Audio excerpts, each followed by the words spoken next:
ఇక్కడ విచిత్రమైనటువంటి పరిస్థితి ఏంటంటే, ఒకప్పుడు చంద్రబాబు నాయుడు గారు కుప్పంకి పెద్దగా వెళ్ళేవాళ్ళు కాదు.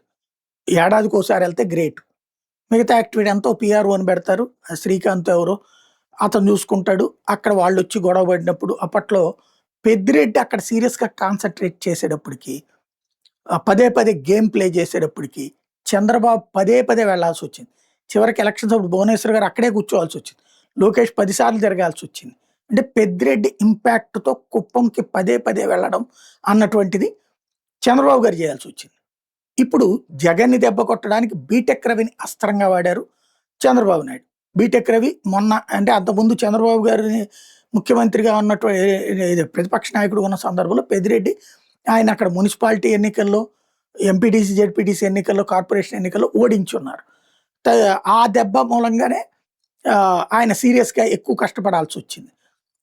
ఇప్పుడు పులివెందుల్లో మొన్న ఎంపీటీసీ, జెడ్పీటీసీ ఎన్నికల్లో దెబ్బ పడింది వైఎస్ఆర్ కాంగ్రెస్ పార్టీకి.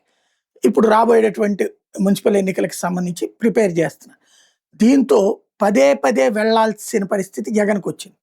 ఇప్పుడు వాస్తవంగా వారమంతా గూడా వారంలో 3 రోజులో, 4 రోజులో ఉంటున్నాడు. ఈ వారంలో విజయవాడకొచ్చి, తాడేపల్లికొచ్చి ఈ 3 రోజుల నుంచి మొన్న 2 రోజులు వీళ్ళతో కలుసుకోవడం గాని, ఆ తర్వాతన ఆ అబ్బాయిది ఇంటి దగ్గరికెళ్ళడం గాని, ఇప్పుడు పులివెందులకి వెళ్ళి, పులివెందుల్లో 4 రోజుల పాటు ఉండబోతున్నారు.